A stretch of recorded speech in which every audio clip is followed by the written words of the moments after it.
இன்று ஊழியக்காரர்களாகிய நாம் எதற்கு பின்பாக போய் கொண்டிருக்கிறோம்? யாருடைய மாடலை ஃபாலோ பண்ணிட்டு இருக்கிறோம்? ஆண்டவர் எதை விரும்புகிறார்? எழுப்புதலை வாஞ்சிக்கிற நாம் சில காரியங்களை புரிந்து கொள்வது அவசியம். சரித்திரத்தில் எழுப்புதல் எப்படி நடந்தது என்று, சரித்திரத்தில் நடந்த எழுப்புதலை குறித்து வெளி தேசத்திலிருந்து வந்திருக்கிறவங்களும் யூஸ்ஃபுல்லாக இருக்கும், நமக்கும் யூஸ்ஃபுல்லாக இருக்கும். எப்படி ஆண்டவர் காரியங்களை செய்தார், அதன் மூலமாக அலை அலையாக வெவ்வேறு தேசங்கள் எப்படி தொடப்பட்டது. அப்போ நமக்கு ஒன்று புரியும், ஆண்டவர் ஆரம்பிக்கிறார், அவர் செயல்படுத்த சில தலைவர்களை பயன்படுத்துகிறார். ஆனால் ஜனங்கள் சேரும் பொழுது அந்த எழுப்புதல் எப்படி வல்லமையாக செயல்பட்டது என்பது சரித்திர ரீதியாக சரித்திர எழுப்புதலை குறித்து பிரதர் வாசிக்கும் பொழுது கேட்போம். எழுப்புதல் பற்றிய ஒரு தெய்வீக ரகசியம் உள்ளது, அதில் ஒரு தெய்வீக ஆளுமையும் உள்ளது. 1904ஆம் ஆண்டு ஏற்பட்ட எழுப்புதலில் 2 ஆண்டுகளில் 50 லட்சத்துக்கும் அதிகமான மக்களை கிறிஸ்துவிடம் கொண்டு வந்தது.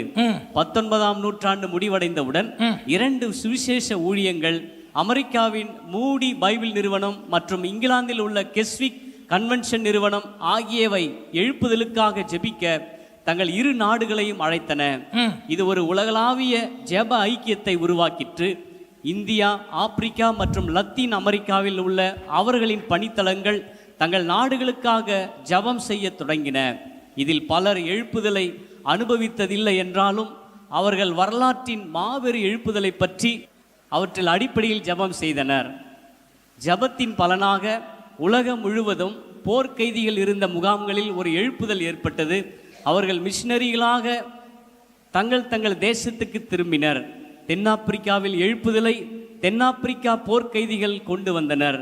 1900ஆம் ஆண்டு முதல் ஒரு 10 ஆண்டுக்கு தீவிரமான சுவிசேஷ பணி மற்றும் ஜபத்தினால் ஜப்பானிய நகரங்களில் எழுப்புதல் ஏற்பட்டது. சபைகளில் மொத்த விசுவாசிகளின் எண்ணிக்கை கிட்டத்தட்ட 2 மடங்கானது. 1901ஆம் ஆண்டில் ஆஸ்திரேலியா மற்றும் நியூசிலாந்தில் பரவிய எழுப்புதல் ஜெப ஐக்கியம் அந்த பகுதிகளை சுற்றியுள்ள சபைகளில் முன்பையும் அதிகமான மனமாற்றத்தை பிரஜாதியார் மத்தியில் உருவாக்கியது. இந்த காலகட்டத்தில் தான் ஈவான் ராபர்ட்ஸ் என்ற இளைஞன் வேல்ஸில் ஒரு பெரிய எழுப்புதல் வரப்போகிறதை குறித்த தரிசனம் கண்டான். நான் தேவனுக்கு கீழ்ப்படிந்தால் தேவன் தனக்கு 1 லட்சம் ஆத்துமாக்களை கொடுப்பார் என்று ஈவான் ராபர்ட்ஸ் கூறினார். அவருடைய எழுப்புதல் பிரசங்கம் பெரும் கூட்டத்தை கொண்டு வந்தது. அவருடைய ஊழியத்துக்கும் அப்பால் எழுப்புதல் தீ பரவி விரிந்து சென்றது. நாடு முழுவதும் 2 ஆண்டுகளாக சபைகள் நிரம்பி வழிந்தன. தேவன் கொடுத்த வாக்குப்படியே 1 லட்சம் ஆத்துமாக்கள் மனமாற்றம் அடைந்து சபையில் சேர்க்கப்பட்டனர். 1903ஆம் ஆண்டு முதல் 1906ஆம் ஆண்டு வரை எழுப்புதல் அயர்லாந்து மற்றும் ஸ்காட்லாந்து நாடு முழுவதும் பரவியது. வேல்ஸ் எழுப்புதலின் செய்திக்கு பதிலளிக்கும் விதமாக முழு ஐரோப்பியா கண்டமும் பரிசுத்த ஆவியானவரின் அசாதாரண உன்னத நடத்துதலை அனுபவித்தது. வேல்ஸ் எழுப்புதல் பற்றிய செய்திகள் 1905ஆம் ஆண்டில் வட அமெரிக்காவில் வேல்ஸ் போன்ற ஜெப எழுப்புதலை தூண்டின. மக்கள் திரையரங்குகள் மற்றும் மண்டபங்களில் ஜபங்களில் கலந்து கொள்ள வசதியாக இருக்க தொழிற்சாலைகள், வணிக நிறுவனங்கள் மற்றும் பள்ளிகள் மதியம் 12 மணிக்குள் மூடப்பட்டன. அதனால் மேற்கு அமெரிக்க பகுதியில் சுமார் 1,80,000 பேர் மத பிரிவுகளுக்கு இடையிலான கூட்டங்களில் கலந்து கொண்டனர். Los Angeles Grand Opera House ரட்சிப்பை தேடும்படி வந்த மதுபான பிரியர் மற்றும் விபச்சாரிகளால் நிரப்பப்பட்டது.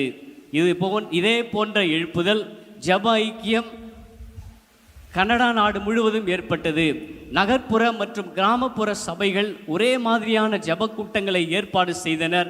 அங்கு ஆயிரக்கணக்கானோர் கூடினர். மனம் மாறியவர்களில் ஆஸ்வால்ட் ஜே ஸ்மித் என்ற இளைஞரும் ஒருவர். அவர் 20ஆம் நூற்றாண்டின் தலை சிறந்த மிஷனரி செயல்வீரன் ஆவார். இந்த எழுப்புதலில் பைபிள் நிறுவனங்கள் மற்றும் பைபிள் கல்லூரிகள் வளர்ந்தன. மேலும் சாதாரண மக்களுக்கும் கிறிஸ்தவ சேவைக்கு அழைக்கப்பட்டவர்களுக்கும் ஆங்கில வேதத்தில் பயிற்சி அளிக்க தீவிர இயக்கம் வளர்ந்தது.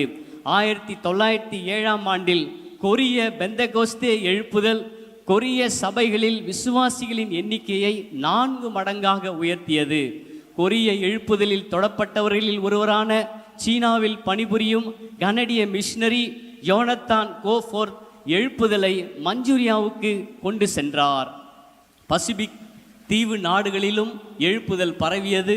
இந்தோனேஷியாவில் 1903ஆம் ஆண்டில் இருந்த 1,00,000 சுவிசேஷகர்கள் அடுத்த 10 ஆண்டிற்குள் 3 லட்சம் வலிமையான சுவிசேஷகர்களாக உருவாகியிருந்தனர்.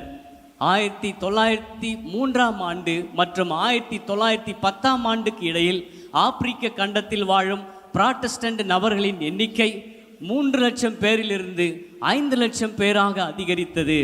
எழுப்புதல் பெற்ற மிஷனரிகள் ஆப்பிரிக்காவுக்கு சென்றதால் ஆப்பிரிக்க சபையின் வளர்ச்சி விகிதம் நன்றாக உயர்ந்தது.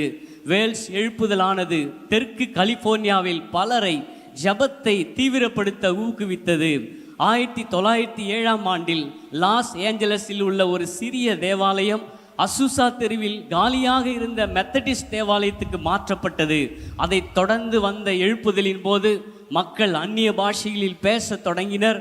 மேலும் அசுசா தெரு தேவாலயம் விரைவில் உலகெங்கிலும் உள்ள கிறிஸ்தவர்கள் எல்லாரும் வருகை தரும் ஒரு எழுப்புதல் மையமாக மாறியது. பெந்தேகோஸ்தே இயக்கம் பிறந்தது மற்றும் அசுசா எழுப்புதல் 1000 ஆண்டுகளில் ஏற்பட்ட 100 மிக முக்கியமான எழுப்புதலில் ஒன்றாக மாறியது. ஹல்லேலூயா. இது சரித்திரத்தில் நடந்த எழுப்புதல். எப்போ மூடியும் கெட்ஸ்விக் பிரேயர் கன்வென்ஷன்லேயும் ஆரம்பித்தது. நமக்கு ஃபேமஸாக தெரிஞ்சது வெல்ஸ் ரிவைவல், நமக்கு தெரிந்தது அசுசா ஸ்ட்ரீட் ரிவைவல். ஆனால் அதற்கு முன்பாகவே ஆண்டவர் ஆங்காங்கே வெவ்வேறு இடங்களிலே இந்த காரியத்தை செய்து கொண்டிருந்தார். ஒருத்தருக்கு மற்றவருக்கு தெரியாது என்ன நடக்குதுன்னு. நானும் கல்யாணனும் பிரதர் ஸ்டான்லியை மீட் பண்ணும் பொழுது அவர் சொன்ன காரியம் அதுதான். 70களிலே 80களிலே காட்டுக்குள்ளே ஒரு கூட்டம் ஜெபம் பண்ணுச்சு, கடற்கரையில் ஒரு கூட்டம் ஜெபம் பண்ணுச்சு, காலேஜில் ஒரு கூட்டம் ஜெபம் பண்ணுச்சு. ஒருத்தங்களுக்கு இன்னொருத்தங்க என்ன பண்ணுறாங்கன்னு தெரியாது, ஆனால் ஒரே சமயத்தில் ஆண்டவர் காரியங்களை செய்தார். ஹல்லேலூயா, ஹல்லேலூயா. அப்பொழுது சரித்திரத்தில் பார்க்கும் பொழுது தெளிவாக இவான் ராபர்ட் சொன்ன காரியத்தையும் பார்த்துருக்கிறோம்.